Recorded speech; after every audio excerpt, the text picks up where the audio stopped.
チベット自由人権日本百人委員会主催の講演会、これから開会をさせていただきたいと思います。それでは、ゲデプトゥンドゥプデンカ講演をお願いいたします。講演のテーマは、チベット闇に葬られた50年ということで、当会の代表幹事のペマ・ギャルポ先生が通訳をしてくださいます。Honorable guests, friends, ご来賓の皆様、友人の皆様、members of Committee of 100, 百人委員会の皆様、it's a pleasure to be here. お招きいただき、大変光栄に存じます。We have been, this year 2009 is a very important year. We have been 50 years under Chinese domination, and we have been 50 years in exile. You see, these 50 years, His Holiness in his March 10th speech has said that in Tibet today it's hell on earth, but Beijing says that in Tibet today it's paradise on earth. So for every year, March 10th, 1959 is a remembrance day for all the Tibetans who died in the uprising in 1959.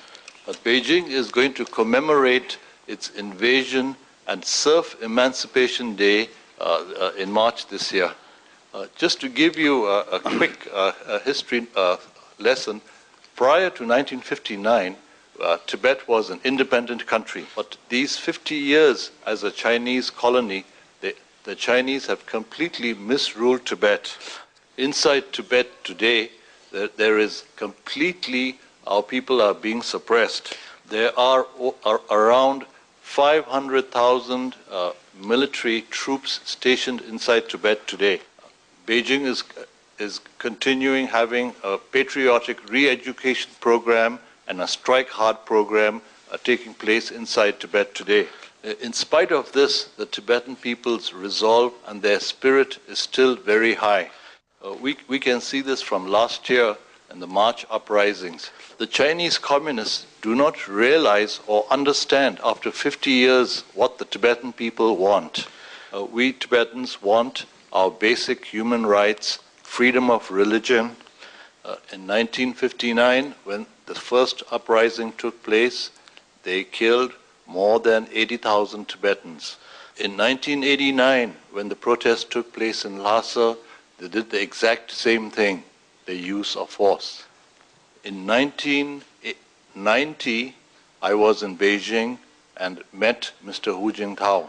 During the meeting, I asked him, why did you crack down in Lhasa in 1989? And he said, my hands were tied because I asked Beijing and Beijing said to crack down. But in 2008, the Tibetan leadership in the month of March, they were in Beijing for the National People's Congress. So when the Tibetans protested peacefully, you see, they asked Beijing, the Tibetan leadership, and the Tibetan leadership asked Hu Jintao, and Hu Jintao said, crack down. That's why Beijing has no other solution for Tibet but to use force. In the last 30 years, that means starting from 1979, we started a dialogue with Beijing. In 1979, my father, Gyalo Thondrup, was called to Beijing to meet Deng Xiaoping. In 1980, His Holiness told me to go with my father to be a witness towards these meetings. So Mr. Deng Xiaoping told my father to convey to His Holiness that apart from independence, all issues can be negotiated and resolved. During the first round of negotiations, which were basically from 1979 till 1994, His Holiness sent numerous fact-finding delegations into Tibet.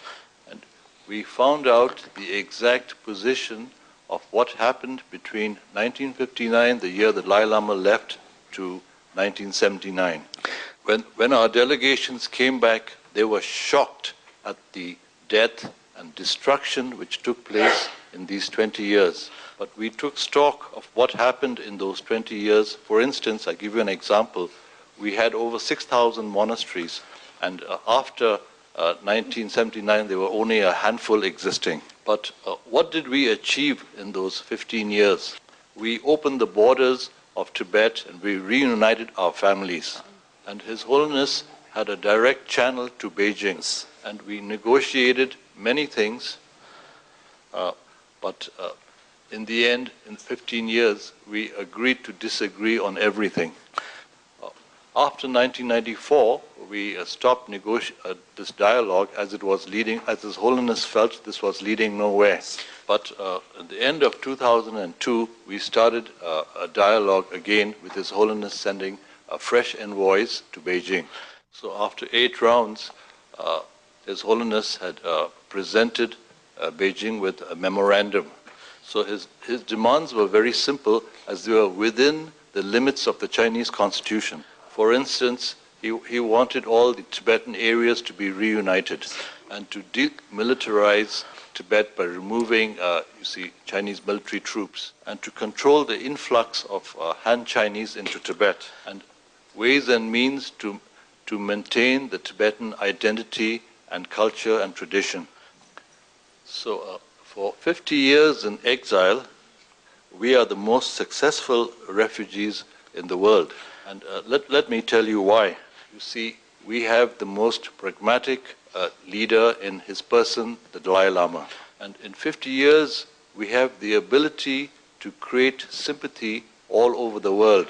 We have numerous international support with 60 Tibet support groups in 60 different countries. But in these 50 years, His Holiness the Dalai Lama has had one uphill struggle. And Beijing doesn't realize what the Dalai Lama really represents. The only time they have really met him is in 1954 when he visited Beijing for the first time. So in 1959, the Dalai Lama escaped from Tibet to India. In 1979, he dealt directly with Deng Xiaoping. And in 89, when the riots took place, he dealt with Chiang Zemin. But in 2009, Hu Jintao is president of China, and we have dealt with him directly. Beijing's present policy in Tibet vis-a-vis religion is very hardline. Religion is a poison. Beijing has an organization called State Affairs Religious Council. So just a few days ago, Beijing has announced that they will appoint their own Dalai Lama in the event of the 14th Dalai Lama passing away. But this is sure to fail. Let me just explain to you about the appointment of the Panchen Lama. In 1989, when the 10th Panchen Lama, the great 10th Panchen Lama, passed away, during that year, later that year, I was in Beijing, and His Holiness requested Beijing to let us cooperate together to find the next Panchen Lama. So Beijing agreed to this and says, His Holiness asked Beijing to appoint a person to find the next Panchen.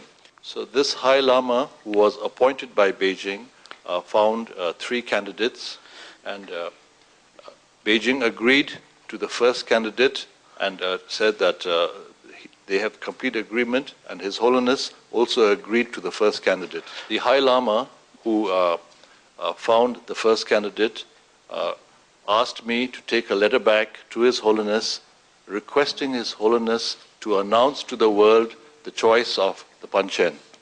But because of Beijing not agreeing to His Holiness making this announcement, they purposely took the number 2 candidate as their candidate.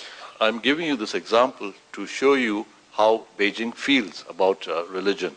So Beijing's appointed Panchen Lama now has an identity crisis, because he knows that he has been appointed by Beijing and that he does not have the acknowledgement of the Dalai Lama, and he doesn't have the mandate of the Tibetan people. So that's why I want to say that in the event of the passing away of the great 14th Dalai Lama, no Tibetan will accept Beijing's puppet.